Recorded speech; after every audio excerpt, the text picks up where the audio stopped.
You don't want to miss Beyond HR Forum, being held June 11th and 12th, 2020 in Amsterdam, where you will meet inspiring, forward-looking, and impactful leaders in human resources. Once again, the team at Beyond has selected a great venue, the historic Kramhouthal. It reflects their values of designing a unique space and atmosphere that brings forth intimacy, collaboration, inspiration, and partnership with HR thought leaders from leading companies around the world. The forum moves beyond the current HR to guide you along a journey that progressive leaders in HR are invited to embark upon. Join remarkable guests as they share their insights on how to make humanity the ultimate value to organizations, societies, and the world. This is more than just an event. It's a one-of-a-kind opportunity to inspire your thinking to go beyond and reach the unreachable. For more information and to register, please visit www.beyondhrforum.com.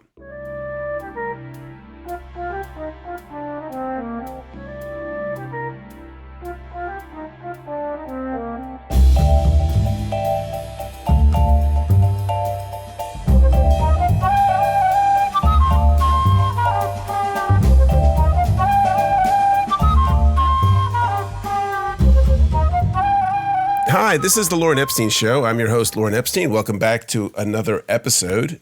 Today, I have with me an awesome guest. I'm so excited to have him on because I read his book. I was going to interview his co-author at a different conference, which didn't happen, but now I get to interview him, which I'm super excited about. And I'm going to lead off the introduction with his book is entitled Reinventing Jobs, a 4-step approach for applying automation to work. So we're going to talk about automation today. So with me today is Ravin, and Ravin is a recognized global thought leader and author on the future of work. He's a regular presenter at the World Economic Forum's annual meeting in Davos and is a member of the forum's steering committee on work and employment. He has been recognized as one of the top 25 most influential consultants in the world, one of the top 8 future of work influencers, and one of the top 100 HR influencers. Ravin has authored 3 books and over 100 articles. Welcome to the show. Thanks, Lauren. Delighted to be here. And I got really excited because I had not realized that you were the co-author of this book, Reinventing Jobs, which is a Harvard Business Review Press book that I guess it came out this year. Is that right? End of last year. So I wanted to talk to you about it. The things that really captured my imagination in this book is that you talk about automated teller machines. And you found out that, well, you talk about them. So let's start from there, because I think that's a great example of how technology can really enhance the workplace.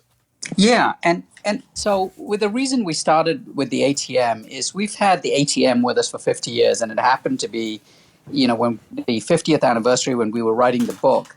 And so my co-author, John Boudreau, and I really thought it was a great example of how automation actually affects work over an extended period of time. And what you saw, and we have seen with the ATM, is despite all the predictions that the job of the teller was going to go away with the ATM, it didn't. The teller evolved. The teller, a lot of that role's highly repetitive, rules-based, often independently performed work was substituted. Other types of work was augmented, but it created demand for new types of skills for the person in the role. And we actually saw the number of tellers increase over the 50 years as the very use of automation changed the role of the branch. It changed the services provided by the branch, and it changed the skill premiums on the part of the teller, but it didn't, quote unquote, kill the job. And that's at the heart of why we wrote this book, Lauren, is John and I were increasingly concerned that so much of the narrative about the impact of automation, particularly AI on work, was flawed in large part because it was continued to be denominated by the job.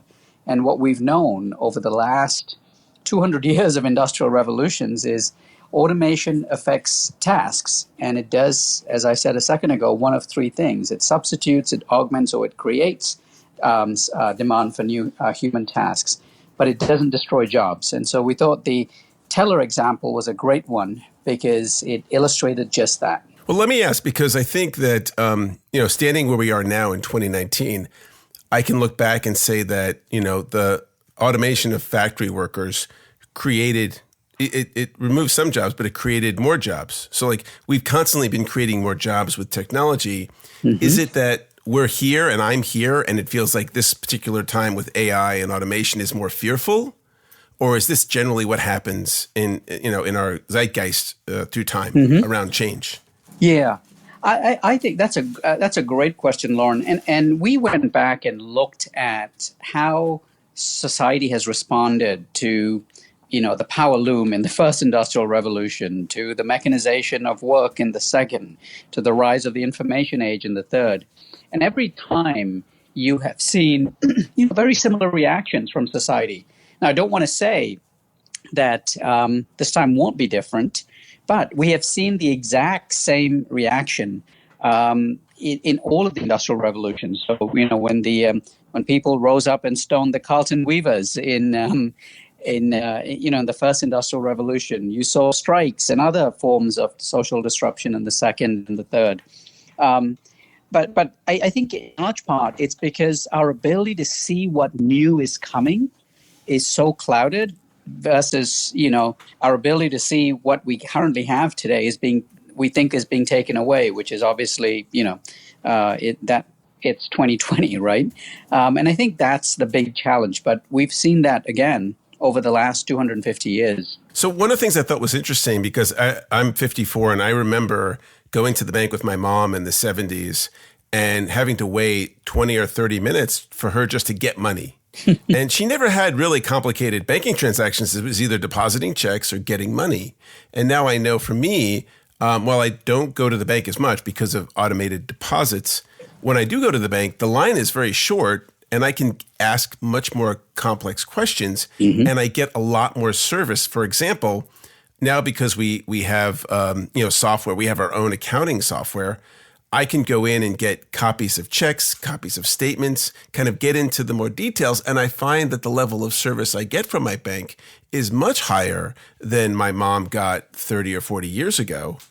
And I want to kind of, and I don't know if this, again, we can go back to something that you feel like really clear on, but I wanted to bring up the notion of the truck driver, because right now everyone is concerned about the truck driver. Yeah, that's a great question. It's fascinating because the truck driver is one of those roles where the task is the job, if you will, versus I think many other jobs are far more complex, right? People do many different things as part of that job, and but the truck driver is one of those where the task is the same thing as the job. And it's what is fascinating, though, is I think we are a ways away from seeing massive displacement of truckers. I know every day there's progress with more autonomous trucks being trialed in different parts of this country and other countries.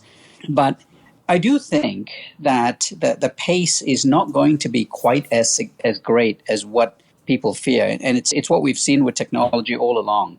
We expect very rapid and massive breakthroughs, and it invariably takes much longer. But I think the impact could potentially be much greater over the long term versus, the moderate impact we see in the short term.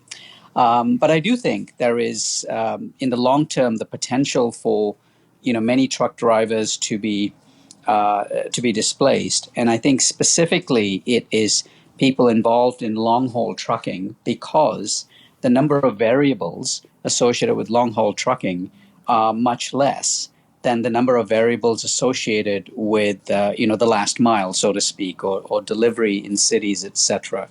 That gets much more complex. And I think the potential for that piece of work to be automated is a long ways away. I don't know if that nuance is making sense to you. No, it does. But I'm gonna throw my spin on it. I think that right now there is a dearth of truck drivers. There's like over 100,000 truck driver jobs that could be filled right away. Right. So what that tells me is that the demand for trucking is much higher than what the supply is. Yes. And if trucks were automated, like they could just drive autonomously, you could get like a 2.5 time improvement in output, right? I think a trucker could maybe drive 10 hours a day or something like that. And if they could drive 24 hours a day, then a trucker would stay in the truck, and automatically you'd get a huge amount of improvement. Yep. The other piece of that is that if I was an insurance company and I was insuring a truck, a $600,000 or $700,000 truck with $2 or $3 or $4 million worth of goods, I would not want to do that with someone not in the truck, because I could just see somewhere in the middle of Oklahoma, 100 miles from no place, people just taking those trucks out. Indeed. I do think there is going to be a fascinating debate and discussion as we move towards this becoming a more widespread phenomenon in terms of what those risks are. Here's what I see. I could see in the trucks college students or graduate students or people who they want some quiet time. They need to sit, they need to study, and they can sit in the trucks and basically go along for the ride and that's their job. Right. That would be I think a really interesting use of people, where you're not really getting rid of a truck driver. There's no one driving it, but there's someone there. Yeah, I suspect, though, think of that body of work, right? The work of monitoring and surveillance and, protecting the asset. I think there is a lot of other technology that is going to be in place to do that.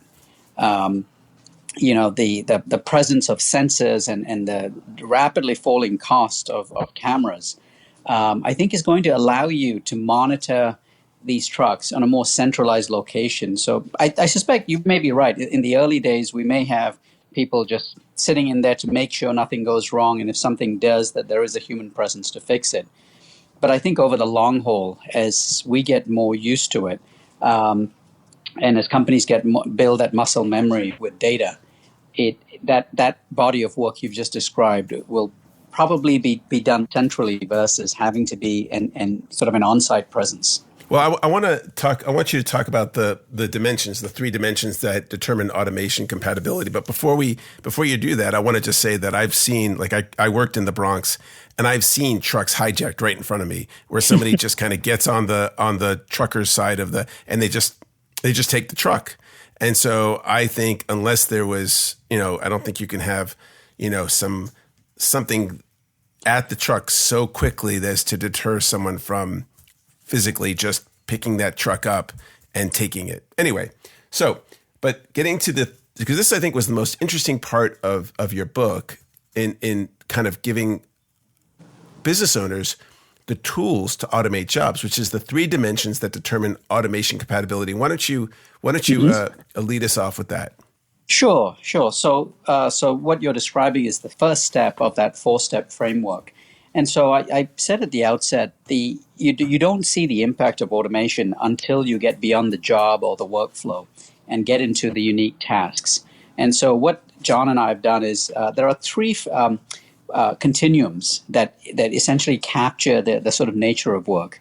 The 3 are, the first being, is the work repetitive versus variable? And so highly repetitive work would be, work on an assembly line where someone is doing the same thing over and over again. The extreme example of highly variable work might be the work of an artist who creates something new from scratch every time. The second dimension is the work performed independently, like the work of a trucker? Largely, 80 to 90% of it is performed independently. Or is the work performed interactively, like the work of a teller or the work of a manager or a supervisor who is interacting with other humans? And then the third dimension is the work mental versus physical in nature? And these are continuums as opposed to points, if that makes sense, because work can fall on anywhere in between those 3 extremes that I just talked about. But that's the first step in identifying what is the actual nature of the work. And then the next 3 steps. And that's a continuum too. Each one of those dimensions is on a continuum. Exactly. So there's not like a yes or no. It's just a long kind of, well, how would you and so when you have it on a continuum, what are you looking at it relatively to? So what you're trying to get is so let's pick the repetitive versus variable one. On each of those continuums, something that is highly repetitive is someone who, let's say, is operating a stamping machine. Most of these machines have gone away, but all that person does is he or she is pulling a lever down as pieces of metal sort of slide into that piece of equipment. That is work that is highly repetitive. It's very often work that is highly repetitive, which is performed independently and can be physical in nature, lends itself well to some form of robotics, often to substitute, but in some cases to augment, depending on the nature of the work. The far right is work that is variable, but in between, what you're going to have are pieces of work that, they are not completely repetitive. They may not have sort of specific rules. And so they would fall sort of in between that particular continuum, because work is incredibly complex, right? And the nature of those tasks that are performed can essentially will fall on continuums. Certainly there'll be some things at the end, either end of the continuum, but there's lots of things that fall in between. So what's an example of something that might fall in between? So an example of something that might fall in between is for example, the work of a teller, as we were talking about. So let's say that the work involves, when someone comes in, it involves greeting that person. It may involve, and it will involve sort of maybe directing that person to where they're going. Now, you would think that that is a very repetitive thing, and it is. But there is variance in it, because someone might come in and they may be looking for, to solve a particular problem. Someone might come in and they may be looking to execute a transaction. Someone might come in and they might have a specific issue with, sort of a lack of funds in their account, etc. So this would be work that, while repetitive, is sort of, if you think of the continuum, it would be work that is that is slightly more variable, because there are variance within a particular routine. Yes, right. And you did that with the jobs. You actually broke them down by every specific task, mm-hmm. and then kind of graded it along this continuum. Yes. And then the other frame that you put together is the return on improved performance, the ROIP. Mm-hmm. Yes. Yeah, and so that's step two. So step one, we've taken the job or the workflow, we've deconstructed it, we've categorized all the tasks on these continuums. Step two is then asking the question of, what are we actually trying to solve for? And this is a framework that my co-author John developed maybe about 20 years ago. In our first book together, Transformative HR, we sort of enhanced it and tested it with many, many organizations. And what it captures, Lauren, is I think a really critical part of understanding how automation affects work, because it asks the question of, what are we trying to solve for? And over these last 20 years, what we've seen is organizations, essentially there are four major issues that companies are trying to solve for. When we look at the relationship between the performance of a task, whether done by a human or a machine, and the value of that performance to the enterprise. On the far left of that continuum is where you're looking to minimize errors.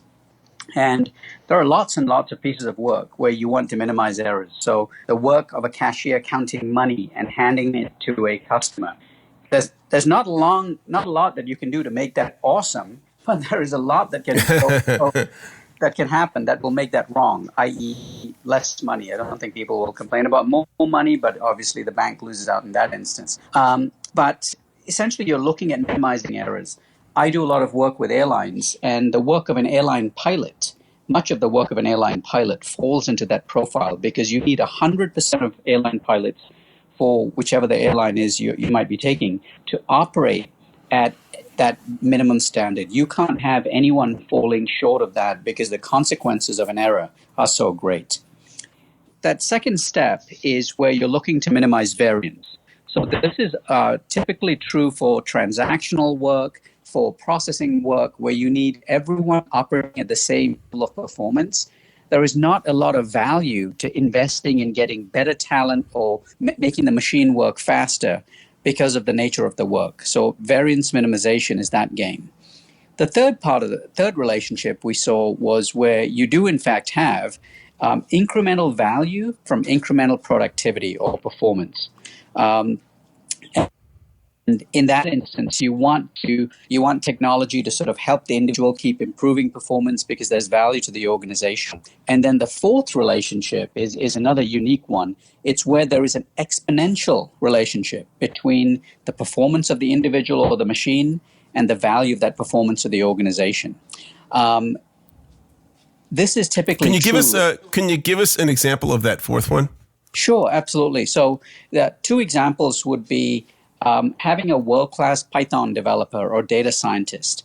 There is a reason why some companies would pay $700,000 or $800,000 for this person, for that body of work, versus another person who has those skills, because the premium or the differential between the superstar and the average performer can result is often 10 times greater. So there's 10 times more productivity from having the best person possible do it versus the average performer. It's also true in work, for example, think of a scientist working for a biotech company. There is a huge premium to having the world's best scientists in a particular domain actually work with that organization, because the value of a breakthrough, the value of that 1 or 2% more to the organization is exponential. So I think this is interesting because if you're a worker, to get this book and read it and to see how you can really transform your job. Absolutely. It's the recipe book basically on how to. Indeed. We wrote it for business leaders, but we've heard from many folks that, it's equally applicable to individuals, because what it gives them is kind of a roadmap for how you reinvent your own job. How do you identify the things that are highly repetitive, which if it's not there today, at some point, your employer is going to be looking at substituting it. Work that is highly repetitive, where the goal is to reduce errors or minimize variance. There is probably going to be some form of automation to do that, while, potentially, redirecting yourself towards the things where, a small improvement in performance has exponential value to your employer. Yeah, I think of when I was working as a recruiter, one of the time-consuming, very repetitive tasks was setting up interviews between the candidate and all the different managers and all that. And it was incredibly inefficient for me to do it. Now they have tools and technology to do it. Mm-hmm. And what I've been learning over my recruiting career is that really where I want to be spending all my time is just talking with people. I shouldn't do, my time spent on administrative should be as close to zero as possible. So which lends itself to a lot of automation augmentation, but a recruiter is never going to go away, because you do need people to make those communications, to build those relationships. Yep, absolutely. Yeah, and I think that recruiting is a great example, actually, Lauren, and I want to pick that one apart for a second, because so many organizations have brought in, and this comes out in step 3 of the framework, right? They've brought in technology like robotic process automation, which essentially integrates data from multiple different data sets and all in the presentation layer. So, so the work of getting information from the calendars of all of your colleagues, if they operate across different organizations or if they operate, if they're independent contractors, integrating that and then creating a sort of a single sort of document that has all of this information integrated is something that RPA does really well. There is a lot. And RPA is robotic process automation. Yes, that's right. There is a lot of artificial intelligence that is coming into recruiting because companies want the ability to screen more people and screen them in a way that is more predictive of performance, while ensuring that they are minimizing or eliminating the biases that might have been there in traditional recruiting processes. And so AI actually, I think, can be and we've seen, can be an extremely powerful tool for supporting that. And then what it does, it leaves you, the recruiter, with the opportunity of sort of actually providing that candidate who has made it through the pipeline with a world-class experience. So he or she, onboarding almost starts as part of the recruiting process. It becomes a way for that candidate who is 90%, you're 90% sure that you're going to be recruiting, to get the personal touch from the recruiter, as opposed to the recruiter being pulled in many directions with a lot of highly repetitive, independent, rules-based work. Yeah, and that kind of leaves them with no time to actually talk to people and kind of give that, white glove treatment so they feel comfortable. Often the white glove treatment is only given to like the highest paid people, but not the people who actually are going to be doing the work. Exactly.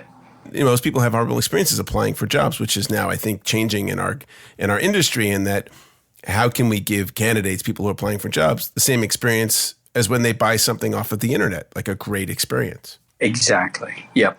And that's what we're looking for, right? I mean, I think that the notion of, and I know businesses are always trying to reduce expenses and increase profits, but often it could be to our advantage to get better service. I mean, it's rare, I think, that people, at least in America and probably other Western countries, have great service experiences consistently.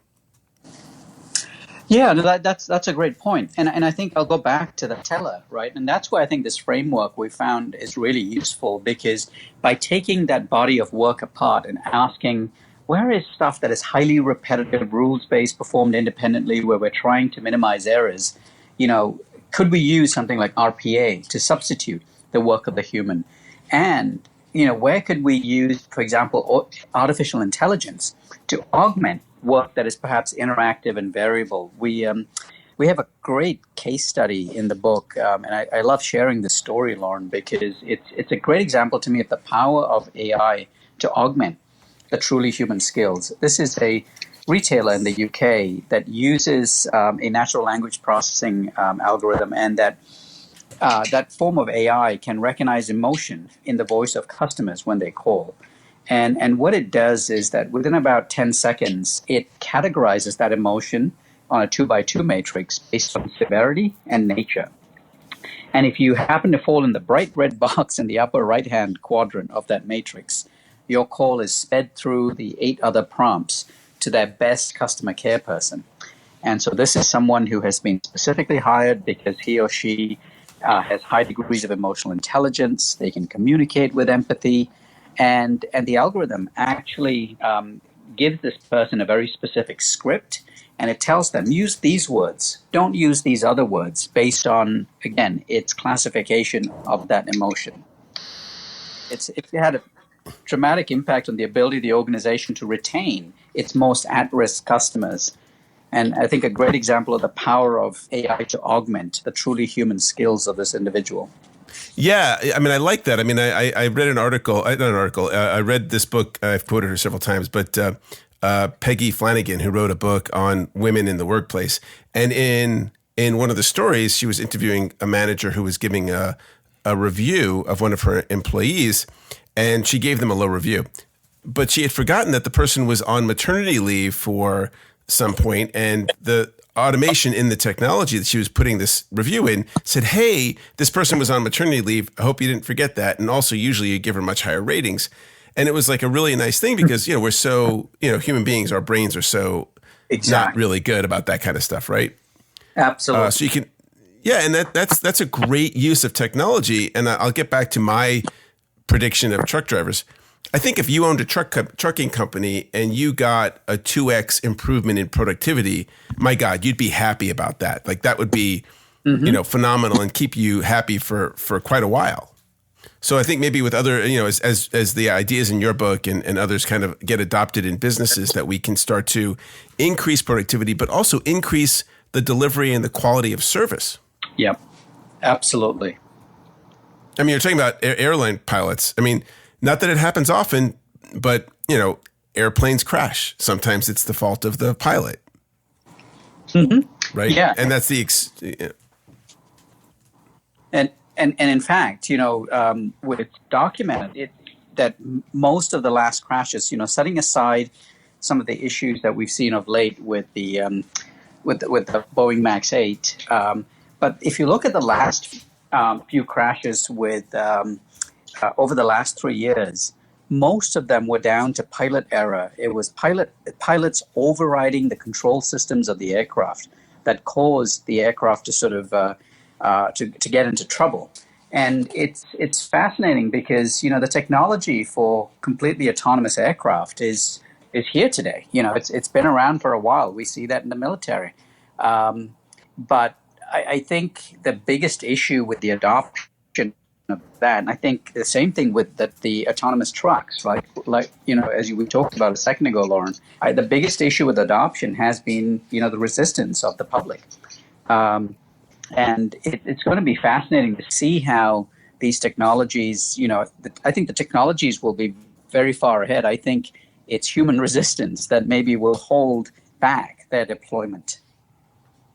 Yeah, and I think rightly so. I mean, we as humans really do need to mature as a species, given some of the technologies that we've created and the negative outcomes that have occurred. Yes, indeed. So, it's been really awesome to have you in this conversation, and I look forward to kind of getting more into this. And I don't want to give all of the steps away in your book, but I do want to say again, folks should buy it. It's on Amazon, right? Yes, it is. And the title of the book is Reinventing Jobs, a 4-Step Approach for Applying Automation to Work, by you and John Boudreau. And do me a favor, because I think I pronounced your name incorrectly the first time. How do you pronounce your first name? Oh, it's Ravin Jesuthasan.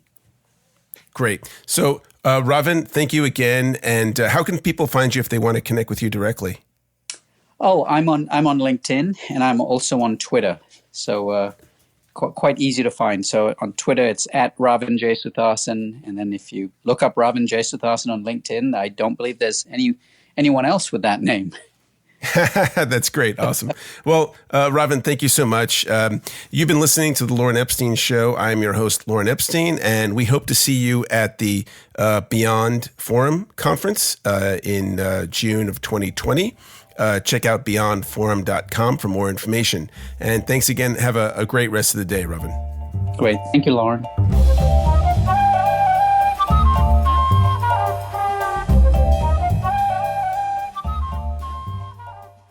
You don't want to miss Beyond HR Forum, being held June 11th and 12th, 2020 in Amsterdam, where you will meet inspiring, forward-looking, and impactful leaders in human resources. Once again, the team at Beyond has selected a great venue, the historic Kramhauthal. It reflects their values of designing a unique space and atmosphere that brings forth intimacy, collaboration, inspiration, and partnership with HR thought leaders from leading companies around the world. The forum moves beyond the current HR to guide you along a journey that progressive leaders in HR are invited to embark upon. Join remarkable guests as they share their insights on how to make humanity the ultimate value to organizations, societies, and the world. This is more than just an event. It's a one-of-a-kind opportunity to inspire your thinking to go beyond and reach the unreachable. For more information and to register, please visit www.beyondhrforum.com. If you want to sell more to HR and TA professionals, we can help you bring your brand into the ears of over 100,000 decision makers around the world. To advertise on this and other shows, contact us at lauren@laurenepstein.com.